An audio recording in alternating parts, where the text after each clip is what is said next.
Bible study messes with your life. You might not be familiar with Boone's Event Hall in Booneville, Mississippi, but it was in the news a week or two ago. It seems that some folks wanted to rent the event center for a wedding. They rent it out for weddings all the time, but the owners refused to allow this couple to have their wedding there. And the reason was because it was an interracial couple. And the owner said, because of our Christian beliefs, we just don't participate. We choose not to allow interracial couples to be married at our event center. A few days later, the owner apologized, saying that she had been taught to stay with our own race. But after consulting with her pastor, she learned that there was nothing in the Bible that prohibited interracial marriage. She said, I truly apologize to you for my ignorance and not knowing the truth about this. My intent was to stand firm on what I assumed the Bible was saying concerning marriage. We assume a lot about the Bible. Part of that is because we don't read it. And we just assume we know what it says. Or we assume we know what it says because somebody told us that's what it says. We read it somewhere that somebody said this is what it says. Whether they actually read it or not, we don't know, but we take that as being some kind of evidence that that's what the Bible really says.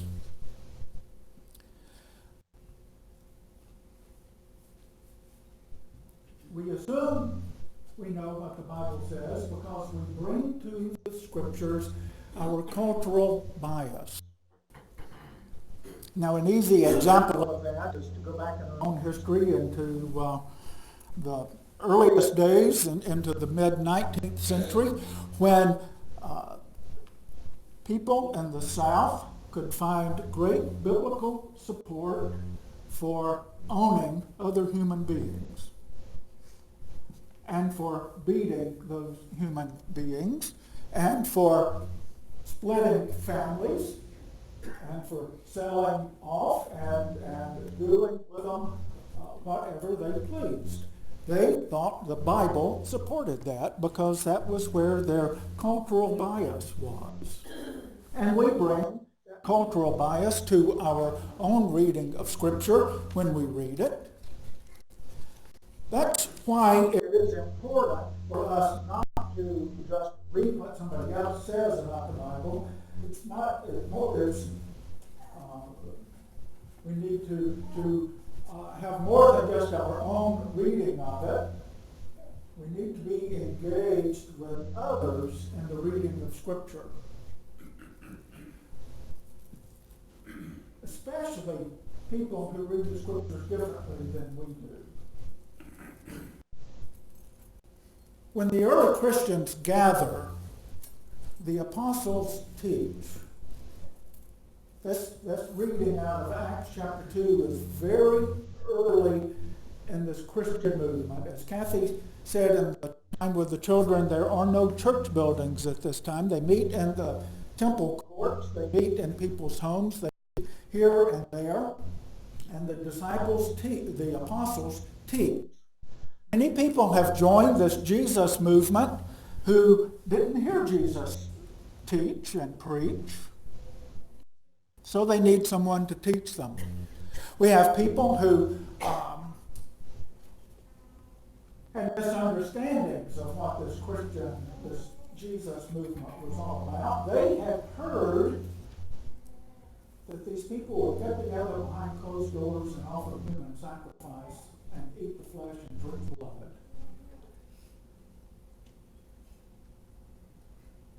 That's true.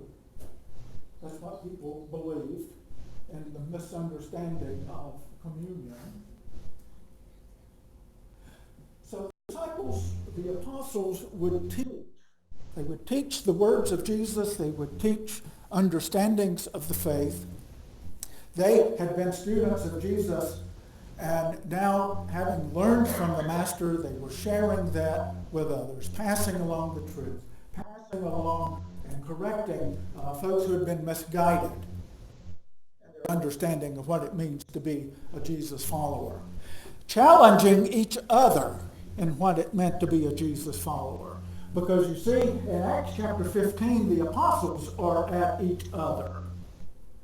They are not all the time in full agreement. They are debating whether Gentiles can come into the Christian faith straight from being a Gentile, or if they have to become Jewish and then become Christian. And the apostles have to look at the scriptures, remember the words of Jesus, debate that, and come up to a decision. They gather these early, these early followers of Jesus. They gather at the same time in the same place. Sounds like Sunday school, Thursday morning Bible study, small groups in someone's home. They meet at the same place and the same time, and they devote themselves. To devote yourself is to commit yourself. They commit themselves, devote themselves to one another. They make a commitment that we're going to get together every Sunday morning at 9 o'clock for Sunday school. And come hell or high water, we're going to be there. They commit to one another to read the Bible during the week, selected passages, and then gather together on Sunday morning to talk about it. They commit to one another to read, to study, to learn, to share, to grow, to mutually be committed, even when they disagree, because they're devoted to one another. This fledgling faith community meets together, studies Scripture together, share together, disagree together. They're committed, devoted to one another. That's not the way things generally work in the fallen world in which we live.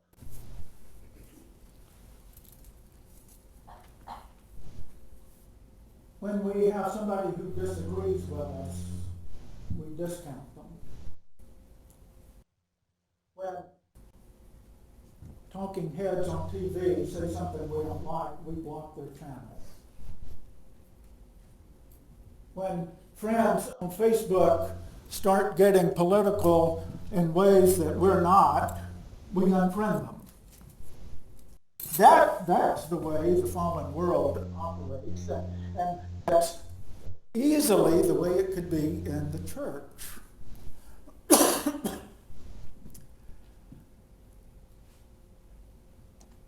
you know, it's not really Bible study if you already know everything.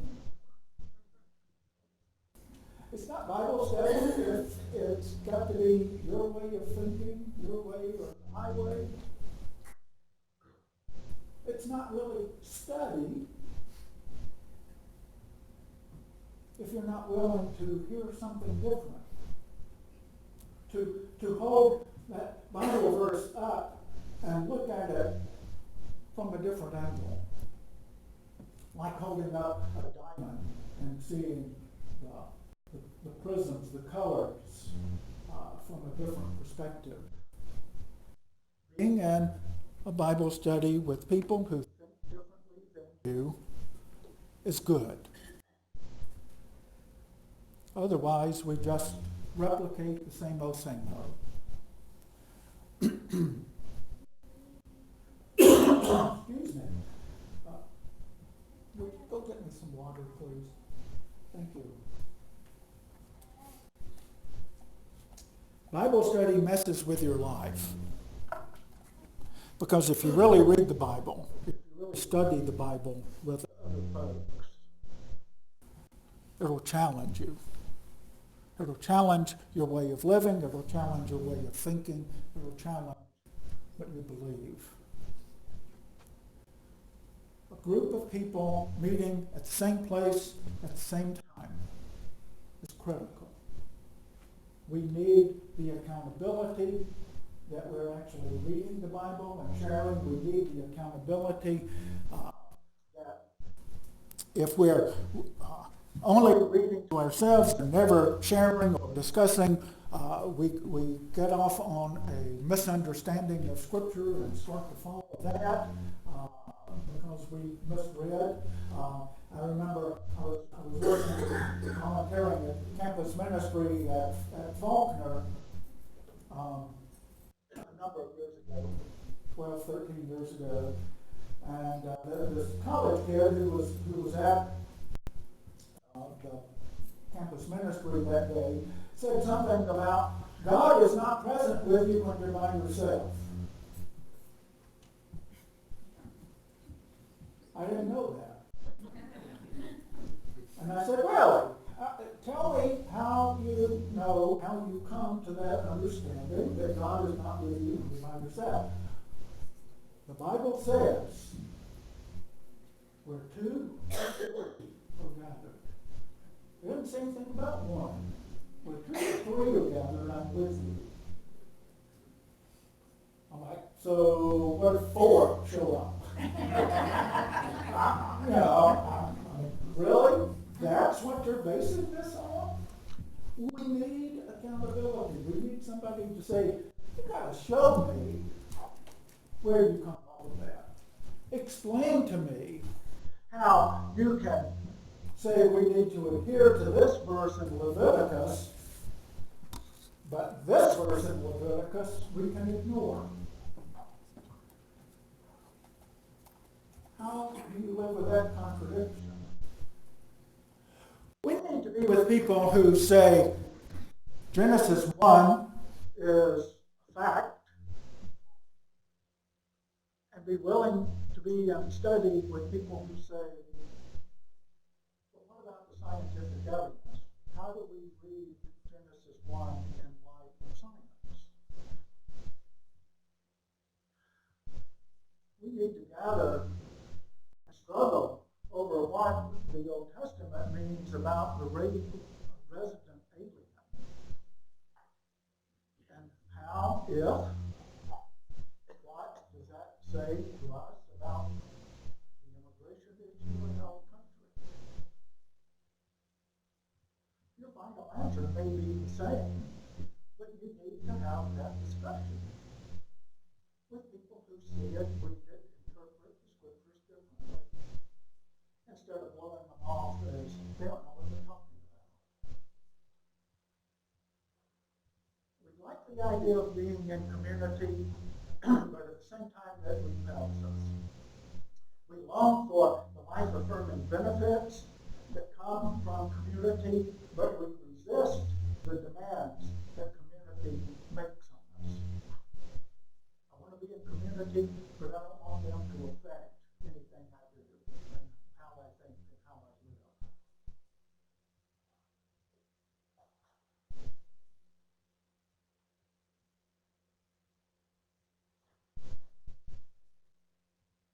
Let's talk for a minute about children in study.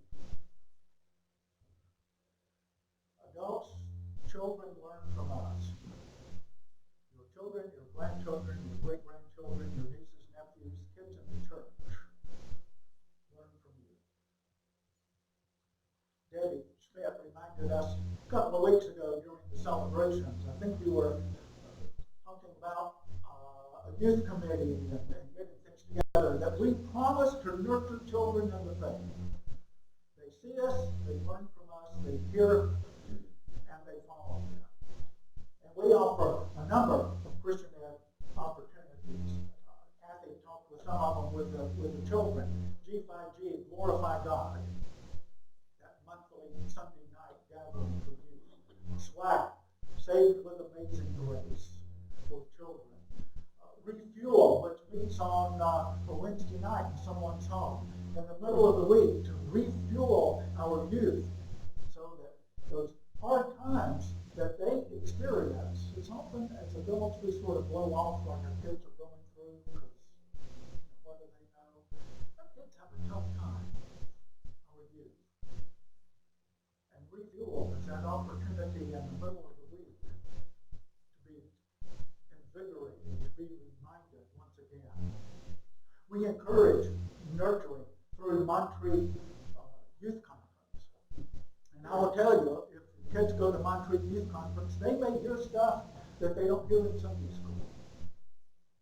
It may be radical in our minds anyway, understanding of the Bible. And that's good. That is good. I grew up longing for that and never got it. I had questions that nobody was willing to take seriously. The only reason I stayed in church as a teenager was because I loved God. Not so much anything from the church itself, from Sunday school teachers. And I think I've told you before, I would ask a question and the response would be that God had wanted us to know, He would have told us. That doesn't work. It doesn't work. It didn't work with me, and it doesn't work with our youth now. And I tell you, one of the reasons youth drop out of church, and there are lots, we can talk about soccer and whatever, is we don't take them seriously. We don't take their questions seriously. We don't listen to them. We don't seek to give them honest answers. They want to know what dinosaurs have to do with Genesis 1. And we blow it off.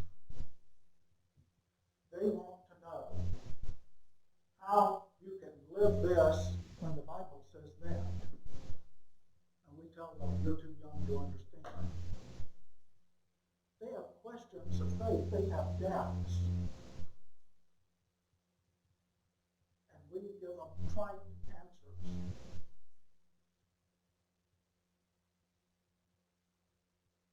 It was not until I went to college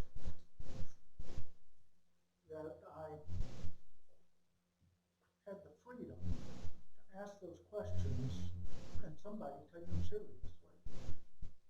To ask questions that people respected my uncertainties, my fears, my doubts. It's college. It was a Samford University, it's a Christian school, but I had been warned before I ever went there from some very good-meaning people. They're going to say stuff about the Bible that's going to cause you to have questions. Don't listen to them. I did. Listen to them. And it made a world of difference in the way I see and understand the Scriptures and understand my relationship with God and God's with me. Our children, our youth, have questions of faith. And moms and dads, they're not going to get all of that in 45 minutes in Sunday school or once a month in G5G. They need it from home. They need it from home. They're going to ask you questions and you can blow it off. Or you can sit down with them and talk about it. And hey, I get it that you don't know the answer. But don't let your not knowing the answer shut your child down from asking the questions. Look it up together. Come see me. The woman with the wedding venue in Mississippi went to see her pastor, and he told her, I wouldn't say anything about that. You need to read it differently. me, go to the internet, look up what folks say about the creationists say about Genesis 1, and go read what science says, Christian scientists say about Genesis 1, and wrestle with that together. Or whatever other the question or the topic might be. Allow your children to challenge your opinions of church and faith. Allow them to ask the questions. Allow them to share their doubts and nurture their faith. That's what we promise to do. Nurture the faith. Not just give trite answers. It might be that you have to spend more time reading the Bible yourself. I hate that for you.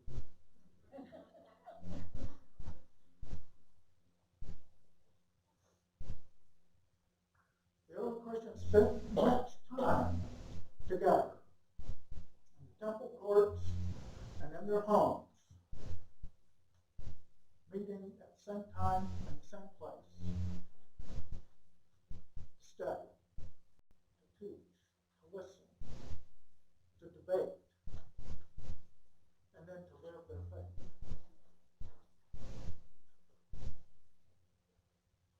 So are we. So are we. Thanks be to God.